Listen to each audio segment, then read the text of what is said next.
Video में हम बात करेंगे अमेरिका, ईरान और इसराइल की, क्योंकि जॉर्डन, बहरीन, कुवैत में यूएस एयरबेस पर ईरान का हमला हुआ है। खाड़ी के बाकी देशों को भी सीधे धमकी अब ईरान ने दे दी है। नमस्कार, आप देख रहे हैं न्यूज़ 18। मैं हूं आपके साथ श्रुति श्रीवास्तव। अमेरिका ने रविवार को ईरान पर 3 घंटे से ज्यादा समय तक नए हवाई हमले किए। सेंटकॉम के मुताबिक कार्रवाई का मकसद हॉर्मुज़ जलदमरूमध्य में ईरानी सैन्य क्षमताओं को कमजोर करना, और ईरानी मीडिया ने दावा किया कि रणनीतिक फारूर द्वीप पर एक अधिकारी की मौत भी हुई है। दरअसल अमेरिका और ईरान के बीच एक बार फिर से बड़े पैमाने पर युद्ध का खतरा मंडरा रहा है। हॉर्मुज़ स्ट्रेट को लेकर बढ़े तनाव के बीच अमेरिका ने ईरान पर लगातार दूसरे दिन हमला किया। अमेरिकी सेंट्रल कमांड यानी सेंटकॉम के मुताबिक राष्ट्रपति डोनाल्ड ट्रंप के निर्देश पर रविवार शाम से हमले शुरू किए गए।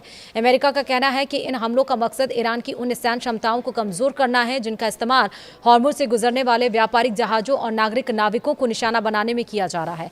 यह हमले 3 घंटे से ज्यादा समय तक चलता रहा है, और इस बीच ईरानी मीडिया ने दावा किया है कि दक्षिणी ईरान के फारूर द्वीप पर हुए एक हमले में कम्युनिकेशन डिपार्टमेंट से जुड़े एक अधिकारी की मौत हो गई, जबकि 2 अन्य लोग घायल भी हो गए। वहीं तेल के सबसे अहम इलाके पर भी हमला हुआ है। ईरान की मेहर न्यूज एजेंसी ने बताया कि अमेरिकी हमले दक्षिण पश्चिम खुजेस्तान प्रांत तक हो रहे हैं। यहाँ पेट्रोलियम उद्योग के लिए मशहूर अहवाज शहर के आसपास 2 जगहों को निशाना बनाया गया है। बाद में अहवाज के उत्तर में स्थित अंदिमेशक इलाके में भी एक और हमले की सूचना मिली है। स्थानीय प्रशासन के मुताबिक नुकसान का आकलन किया जा रहा है।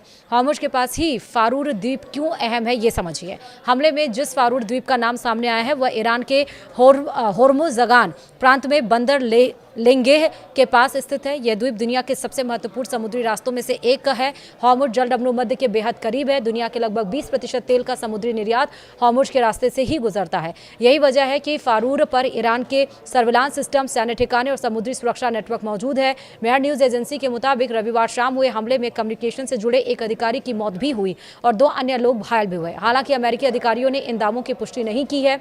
वहीं ईरान का खाड़ी देशों को चेतावनी भी जारी है। ईरान ने खाड़ी के कुछ देशों पर आरोप लगाया है कि उनकी जमीन और सैन्य बेस का इस्तेमाल ईरान पर हमलों में किया गया है। ईरान ने चेतावनी दी है कि अगर किसी देश की जमीन से हमला किया गया तो उसे भी जवाबी कार्रवाई के लिए वैध लक्ष्य माना जाएगा।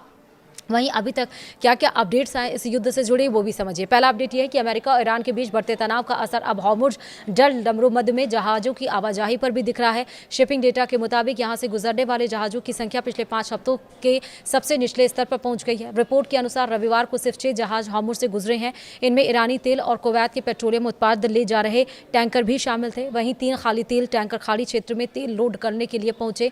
इस बीच अमेरिकी राष्ट्रपति डोनाल्ड ट्रंप ने दावा किया है कि हॉर्मुज़ का रास्ता वाणिज्यिक जहाजों के लिए खुला है। दूसरी ओर ईरान ने यह भी कहा था कि उसने बिना अनुमति तय रूट से गुजरने की कोशिश करने वाले जहाज के बाद जलदमरूमध्य बंद कर दिया है। वहीं हॉर्मुज़ जलदमरूमध्य में बढ़ते तनाव का असर खाड़ी देशों के तेल और गैस निर्यात पर पड़ने लगा है। इस रास्ते से दुनिया के करीब 20% तेल और गैस की सप्लाई होती है। तनाव बढ़ने से वैश्विक ऊर्जा बाजार भी दबाव में है। यूरोप, एशिया और अफ्रीका तक पहुंचने वाली सप्लाई प्रभावित होने की आशंका बढ़ गई है। और इस बीच अमेरिका और ईरान के बीच मध्यस्थता कर रहे कतर और ओमान भी तनाव की चपेट में आ गए हैं। वहीं रिपोर्ट्स के मुताबिक ईरानी हमलों के बाद से ओमान ने ईरान की राजदूत को तलब किया है। वहीं कतर ने कहा है कि ऐसे हमले शांति और बातचीत की कोशिशों को कमजोर करते हैं। वहीं एक और अपडेट आई है कि ईरान की तस्नीम न्यूज एजेंसी ने दावा किया है कि बंदर अब्बास के पास एक अमेरिका ड्रोन को मार गिराया गया है।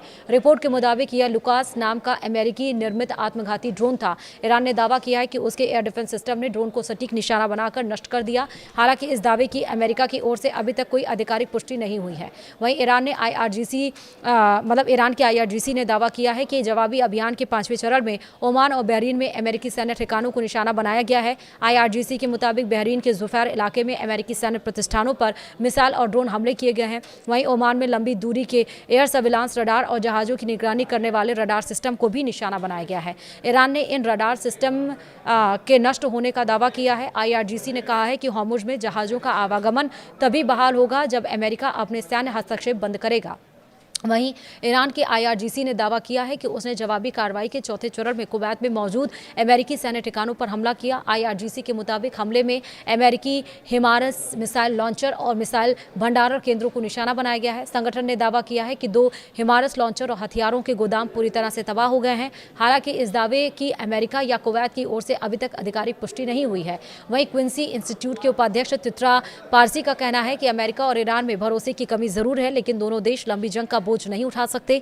फारसी के मुताबिक दुनिया में कच्चे तेल का भंडार पहले से कम है। अमेरिकी रणनीतिक पेट्रोलियम रिजर्व भी निचले स्तर पर है। ऐसे में अगर संघर्ष लंबा चला तो वैश्विक तेल संकट और गहरा सकता है। अल जजीरा की रिपोर्ट के मुताबिक उन्होंने ये भी कहा है कि अमेरिका समय के साथ हॉर्मुज़ जलडमरू मध्य में ईरान की क्षमता को कमजोर कर सकता है, लेकिन इसमें कितना समय लगेगा और कब तक तेल बाजार को कितना नुकसान होगा, यही सबसे बड़ी चुनौती है।